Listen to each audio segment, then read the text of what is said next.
All right, well, thank you very much for staying. Well, my name is Pex, and I'll be going through the Latin American market overview with you today. The idea is to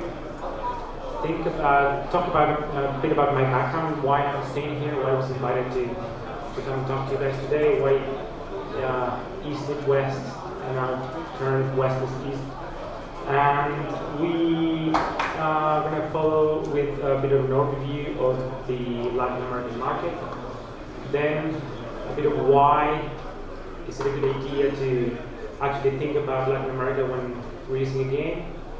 A very, very short to-do list on different things that might become useful when launching a game in Latin America. Then some notes on what monetization and a bit of promotion. All right, so first of all, where I come from, I'm from Uruguay, a tiny country with 3.5 billion people. I know this is not important for this talk, but to me it is. So rule number one, Paraguay is not Uruguay. Completely different things. I don't know why British speakers confuse them. Second thing, we speak the same variety, but we are not Argentina either. Right? We're pretty close, but not, trust me, not the same. We're Uruguay, and we are known mainly for doing okay in football. And in general, that's it. But anyway, all right. So I, with some friends, we have a game studio called Trojan. We make games, learning games for kids. So what we do, just a tiny bit of to show you what we've done. This is the kind of thing we do.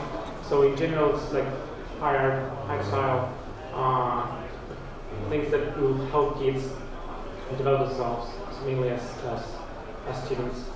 So, but then the thing is, why did they invite me to come here? So the thing is, over the last 2 years, I've been working on this project funded by the Inter-American Development Bank about mapping the Latin American video game scene. So we've been getting in touch with pretty much every developer, many developers throughout Latin America, and trying to create a sort of map of what interesting things are happening, and well, understanding what's easy, what's not, and trying to see how we can help the community, or how they actually can make it a helpful community.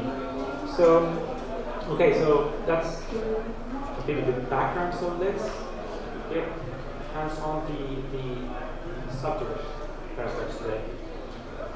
Okay, so first thing is, what is Latin? What is Latin America?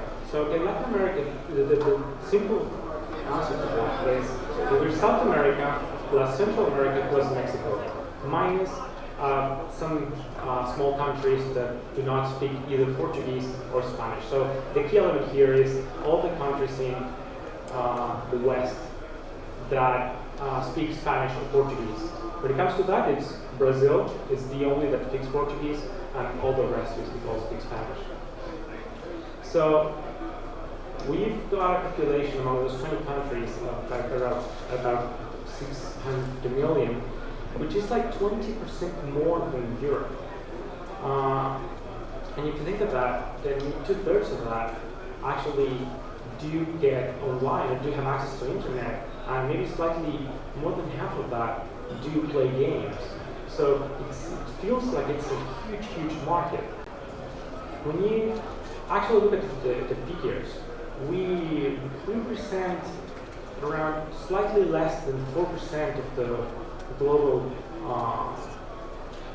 revenue, and which is kind of at the same level that Middle East and Africa are, and also Eastern Europe. And if you compare them to countries within Europe, then the entire revenue that's generated in Latin America kind of matches the revenue generated in the UK or Germany. So it may not seem that interesting, but the other hand is, would you actually leave a country like Germany out and not really consider it when you're actually launching a game? So I think that's the kind of questions that we need to ask ourselves. So, and I apologize, there's obviously a font issue. So, zooming in Latin America, trying to understand who the big players are. Then we see that there are obviously 5 big players. One and two are Mexico and Brazil. Okay, they are by far the largest when it comes to population and game revenue, which kind of makes sense. For us, the Spanish side of Latin America, Brazil is like an unknown market. We are unfortunately not very, not a lot in touch with each other. It happens when it comes to game day, but also when it comes to every single strategy that we use to approach Latin America in general. It's like it's a whole different world. And well, and then we have Argentina, which is the third, and Colombia and Chile. So these are, to me, the countries that you should always kind of follow to try and understand what the trends should be and what we're actually. It's a lot easier. We all know that China is the country we need to look at and follow in Asia. Well, this is kind of the same thing. Okay, which are the ones to follow? This is a lot, and if you have to pick 2, then it's Mexico and Brazil. Trying to get into slightly more technical things, I think that the mobile market share is quite an interesting thing. Just like Asia, we have a lot more Android users than iOS users, which is obviously different in Europe and the US. And that obviously affects a lot the way we do games and the way we try to get, that kind of obviously affects the way we plan for games. So then the question is, why Latin America? I think that the short answer is that, and this is actually quite interesting after every talk that we have today here, the main thing is that we have still, as Latin Americans, we have similar tastes as the US and Europe. That's a huge thing. Localization, you'll see, a lot easier. Okay, why is that? Well, we do have like a movie, like film industry, it is a thing. Especially countries like Brazil, Argentina, and Mexico, there is like local productions, but we always looked at the US. We always consumed the products that Hollywood or sitcoms or TV series that we produce in the US. So we're very used to that content. And that's kind of who we are now, and we are not expecting even our own developers or us as developers actually to create localized content. So we do not actually, us developers, we are always focusing on the world as a thing, mainly the US and Europe. And I think that also happens the other way around. So the users are not expecting actually to have things customized to their own needs. So we're always expecting the Christmas update and the Halloween update, just keep them coming. As a way of simplifying this, I compiled this from last week. And if you see roughly in the US and the UK, they kind of share the same apps. Okay, so sorry, this is the top 10 top grossing charts. And if you see in Brazil, Argentina, and Mexico, they share the same ones. And compare that to China, I chose China, South Korea, and Russia, just to give a kind of an example of what it could be. And if you think, if you actually select them one by one, you'll see that Fortnite is in all of the Western countries, but not the Asian countries. And the same thing happens with Candy Crush Saga and Pokemon Go. So obviously, this is to us the main sexy thing when it comes to thinking of Latin America. It's that there is no actual content to change. Okay, obviously, and we'll head towards the language barrier, but if you think of Latin America as one thing with the size of well, when it comes to revenue, the size of Germany or the UK, then it seems quite interesting.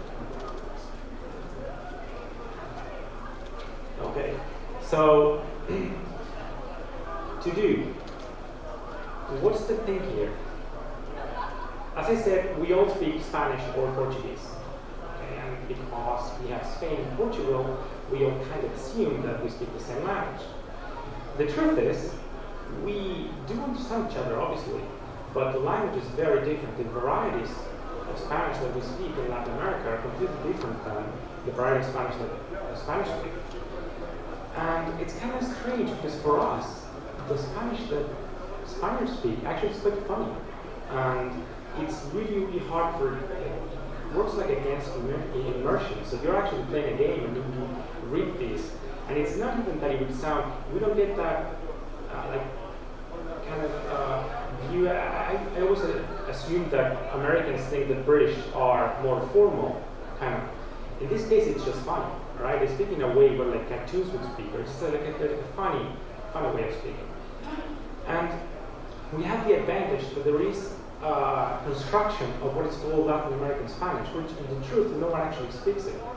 But we are used to the media translate into that, and we all kind of accept it, and we all like it. So it's actually a very, very powerful tool for game creators and game developers to translate into Spanish. So, and the kind of the same thing happens to Portuguese. It's obviously the same language. They both understand each other. People from Brazil, Portugal, but the way they speak is different. So the tip regarding languages do translate into Spanish from Spain and into Latin American Spanish, and do the same thing for Portuguese. Use Portuguese in Portugal and Portuguese in Brazil as different varieties of different languages within the game.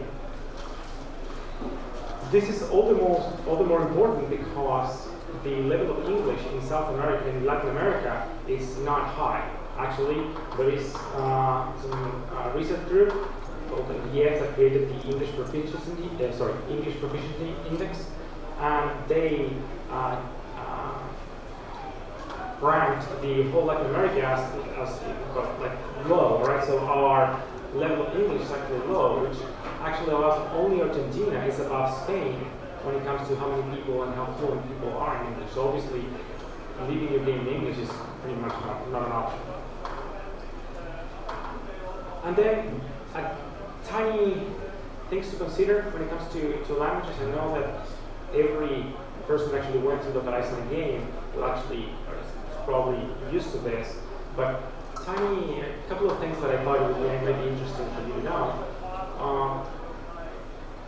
Spanish is always longer. Strings are always longer in Spanish. If we're thinking about a long text or long strings, it could be up to 10 to 20% longer. But if you actually were thinking about short strings, once you have probably in a button, then it could get a whole lot longer. Okay, as an example, this is Portuguese, and you see that 15 views is actually 15 visualizações, which is a lot longer than English counterpart. Obviously, we also have pretty cool characters that you're not used to, both in Spanish and Portuguese. Numbers, well, we, for some reason, I don't know who came up with the idea of actually swapping them. I don't know who came first, but we used the comma, we used the dot, and the other way around. And it's also quite interesting that we do have what's called noun gender variations, which means that every single noun actually has a gender. It's either female or masculine. So it's kind of strange. Sometimes it's really hard in the game when you see in English you're actually hiding the fact that the assassin is maybe a woman, and you can actually hide that behind the language, but we cannot do that. Every time we refer to a friend, you have to be explicit whether it's a masculine or male friend or a female friend.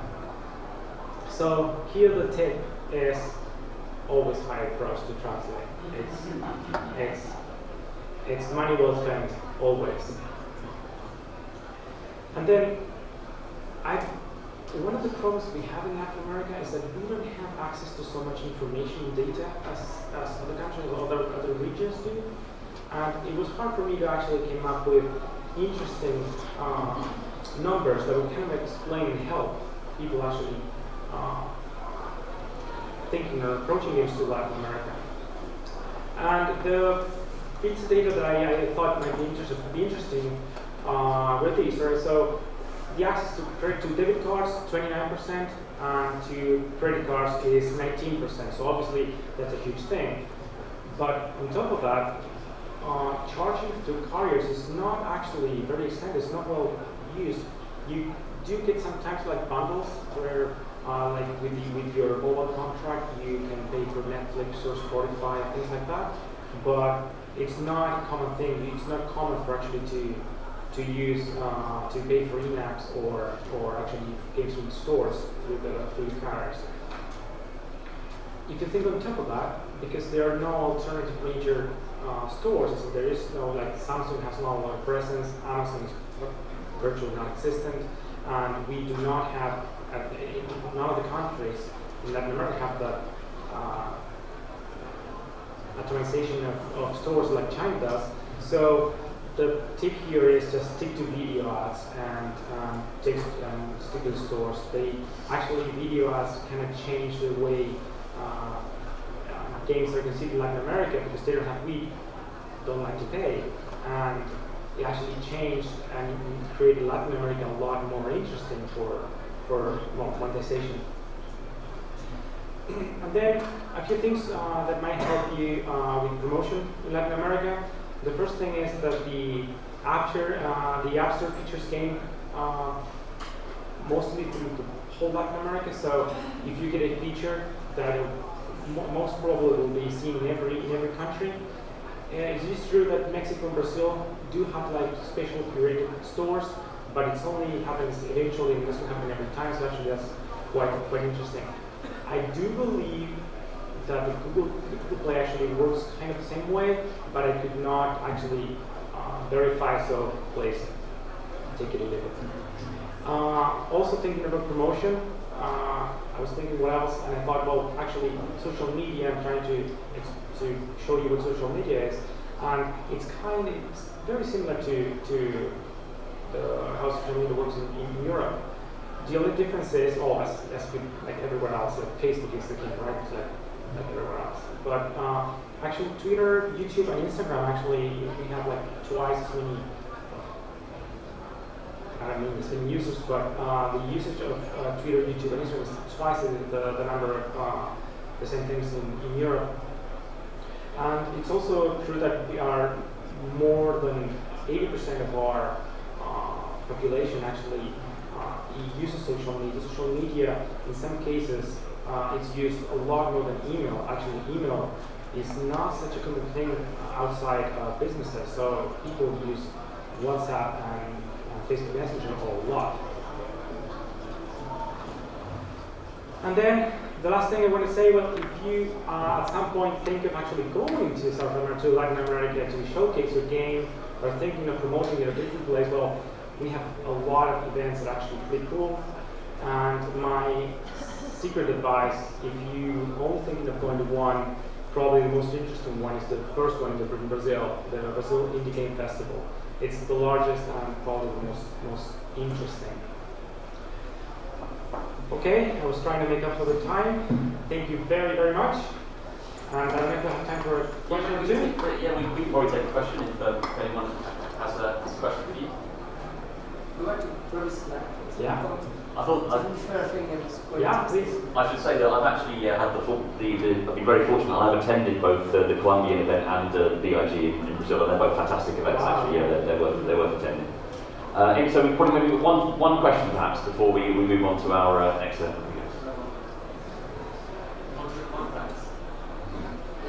So my question is the revenue breakdown of Latin American countries, is that directly correlated to population, or are there any other factors at play like culture and income and demographics and things of that nature?